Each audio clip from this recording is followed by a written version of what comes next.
What's going on, guys? Welcome back to the channel. Welcome back to another episode of Grey Man Operations. We have literally a table full of gear to open. We're going to talk Patreon giveaway. We're going to do EDC Q&A.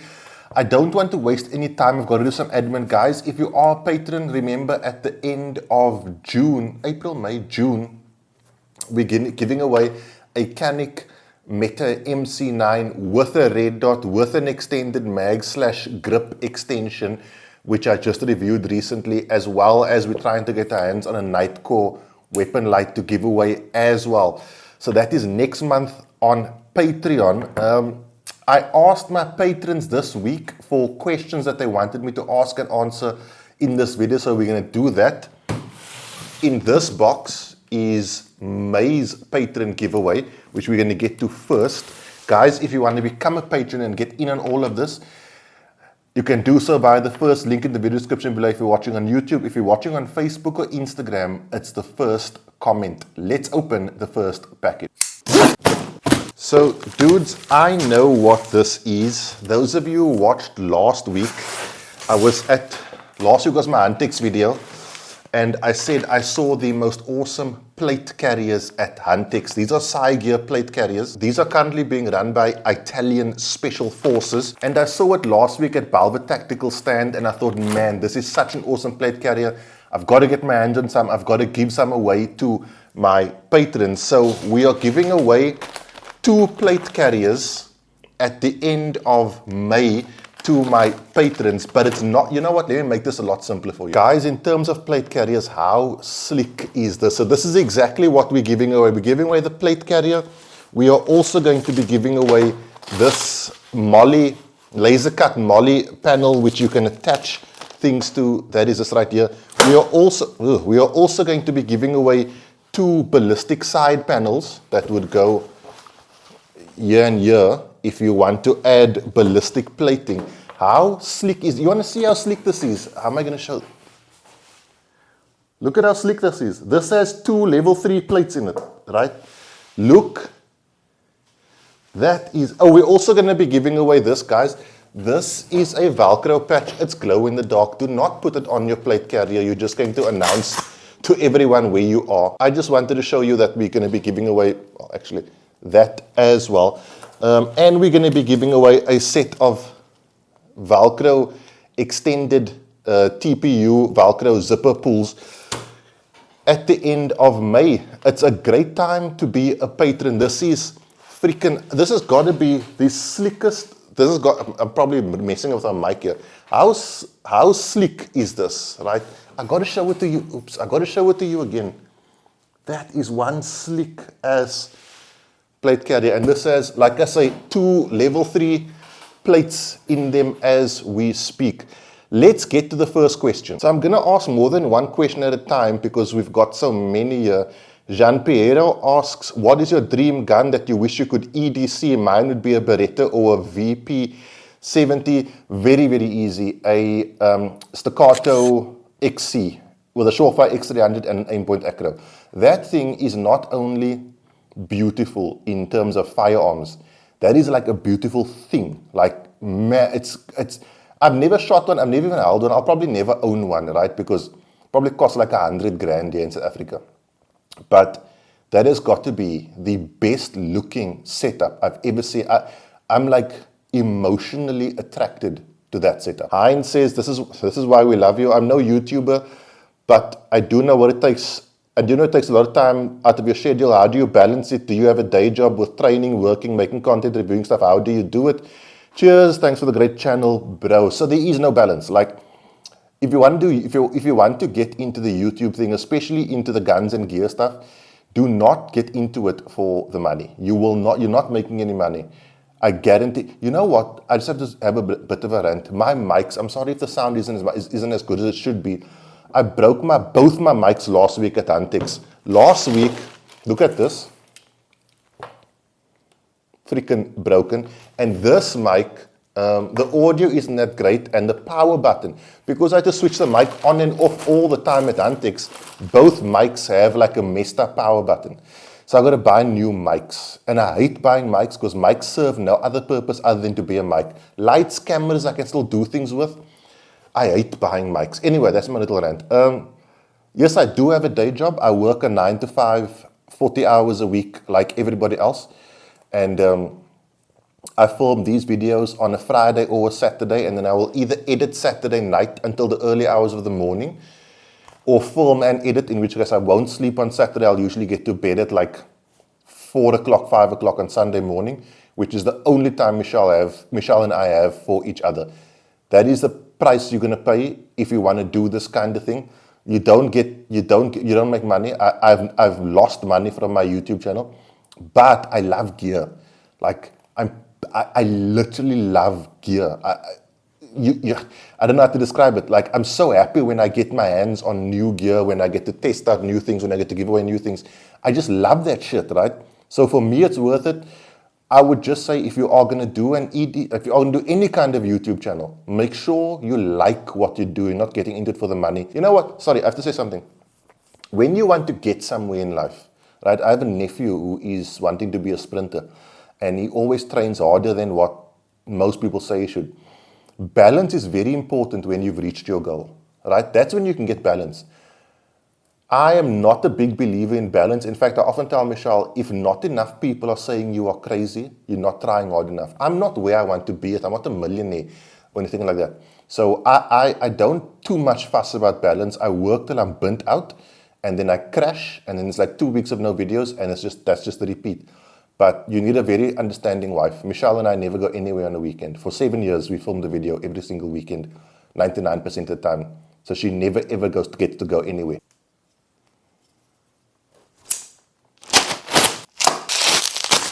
So this is from the fine folks over at Ultra Nexus.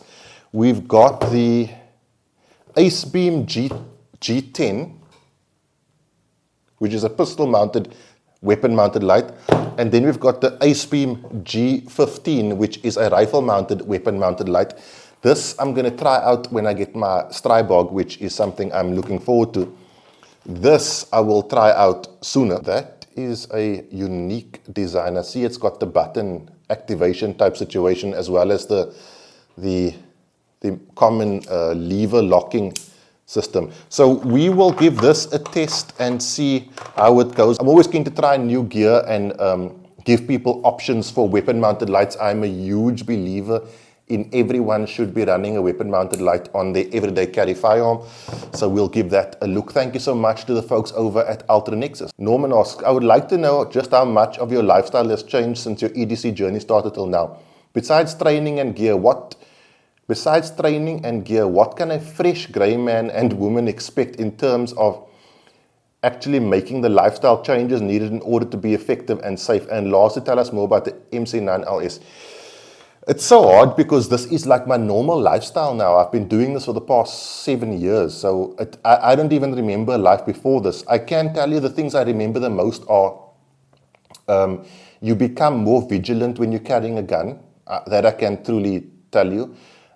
And the more you train, the more you delve into the world of protecting yourself. Unfortunately, the more you become, not unfortunately, but a byproduct of that is you become way more aware, sometimes to the point of paranoia, and you've really got to manage that. I will say something that is highly undervalued in the EDC world is physical fitness.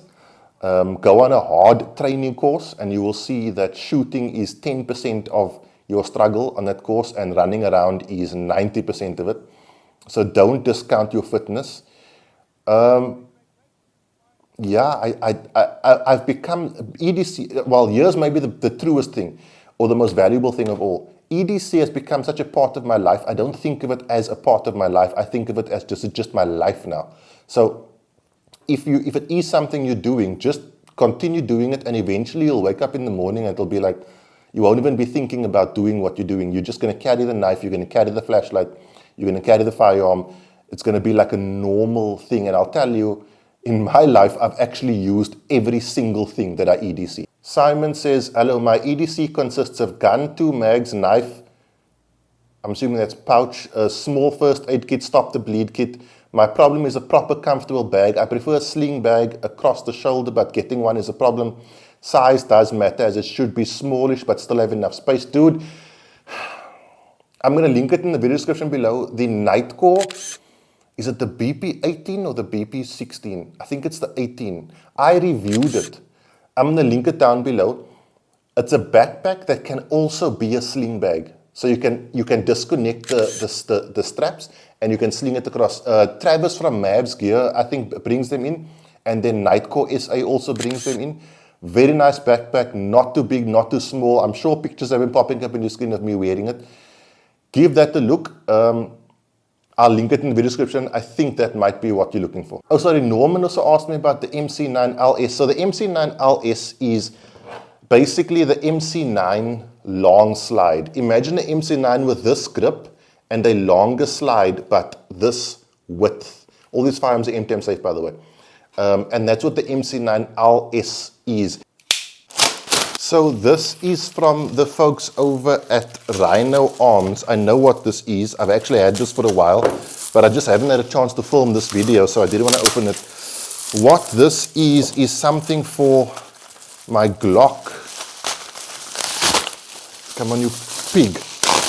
There we go. This is basically an extended slide release for my Glock. So if you take a look at the slide release on a Glock, it sits right there, okay? But some people, when they grip the firearm, grip it like this, and they actually then are constantly activating the slide release. So instead of the slide locking back on the last round, it doesn't lock back. By the way, guys, don't worry, we are empty and safe. There's no live rounds in any of these firearms. So it doesn't lock back. So what this one does is it actually takes this here and raises it up to on the slide.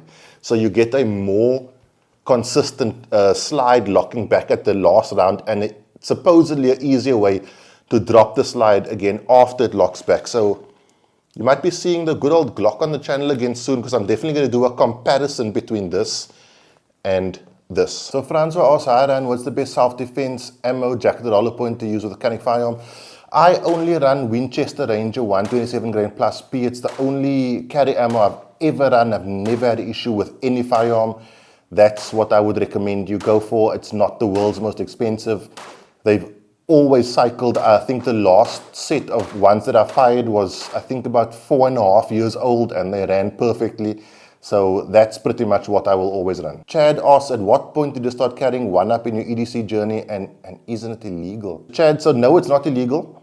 You can carry with a round in the chamber at any point in your EDC journey. I started doing that from the get-go. I will say I did initially for the first, I think it was a year or 6 months, I can't remember, of my carry career, I carried strong side, not appendix.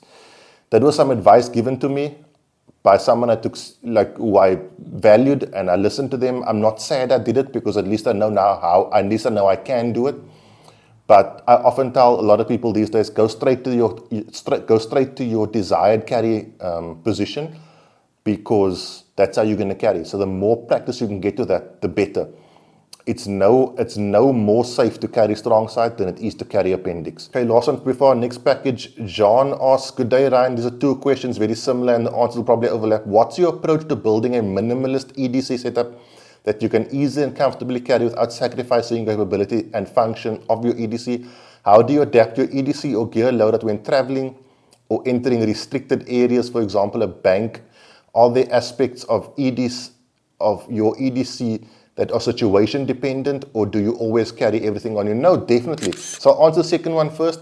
There's definitely, you've got to be adaptable, right? Sun Tzu said, have no set strategy against the enemy, make adaptability your only strategy. You can't always carry everything. That's why it's nice to have a big gun, and it's nice to have a smaller gun, right? Because sometimes you have to go super formal. Sometimes you want to go with a mag carrier, sometimes only the holster side. So you've got to have adaptability in your EDC. I try to keep it to a firearm, a flashlight, and some kind of multi-tool, even a knife, right? A knife can do multiple things. I look at the knife as a multi-tool. I can do many things with this knife. I can use it to defend myself. I can use it to open a box. In a pinch, I can use it to loosen a screw. Okay, so I don't look at anything with great reverence. Everything for me is a tool. I use it as much as I possibly can. But those are my minimals. Obviously, you want some kind of medical, but you can't always carry it on you. Med pouches are often bulky. So try to have it in your vehicle. If you can, bring a backpack, try to put it in your backpack, that kind of thing, just so that it's closer to you than further away. So this is from Acro. This is the Acro Origin Reflex Micro 2.0. Man, naming conventions just drive me crazy. This is going to go onto my TP9 SF. So that's going to go on there like so. So we're going to be testing this for the review. This is my first green dot, so I'm super keen to see how it runs over a red dot. A huge thanks to the guys from Acro for that. Let's take the final few questions and we can end off. From Gareth, how did you decide what would be the most comfortable way to carry your firearm, i.e. hip or appendix, and how did you decide what to get for your first firearm? Lastly, has carrying a firearm changed your life? So it wasn't a question of what is the most comfortable, it was a question of what it gives me the most capability, and appendix does that. So there's that. My first firearm was a Glock 19. I didn't know much about firearms. I knew I wanted one. I spoke to friends at the time. There was nothing to rival the Glock in terms of value for money. That is totally different at the moment. And how has it changed my lifestyle? Well, it hasn't really. This is my new lifestyle. And so carrying a gun is just part of who I am now. And like I said earlier on, I can't remember what it was like not carrying a gun. So I guarantee you, if you do it, there will come a time where it's just part of who you are. Is there such thing as too grey, man? You know, I get this question a lot. If you're trying to stand out, then you're defeating the purpose. And if you're not trying to stand out, then you are doing, quote unquote, what grey men should be doing. At the end of the day, I think pretty much everyone who carries a firearm at some level or other is adopting the grey man concept. People don't like the term because people just don't like terms, right? I know people who don't like to use the word tactical because they think it's a swear word. Don't try to be anything. Just try to conceal your firearm and the fact that you are capable as well as possible, so that when you go out, almost everyone you meet, actually everyone you meet, shouldn't know you're capable of what you are capable of, and you'll be fine. Luke asks, what's your thoughts on the new Acro Origin X 2.0 Reflex Micro 2.0? Well, Luke, just got it, and I will be doing a full review of it. I will keep you informed. Sheldon asks, what's in store for the Glock 19? It's been neglected for a while with the new mechanics. Do you have any plans to trick it out more? Well, again, this video answered the question. Glock 19, you'll start seeing more of it again because we're going to be testing out these extended slide releases. But like honestly, this is my carry gun now, and I'm certainly not switching it out for the Glock 19 because for me personally, in terms of carrying a gun, using a gun, and enjoying the use of that firearm, and in terms of the shootability, this is far superior. So even this, I would more than likely go back to this before I'm going back to my Glock. I've got no hate on Glock. They are very, very, very, very, very good pistols. I have to do all of this to get my Glock to shoot like this.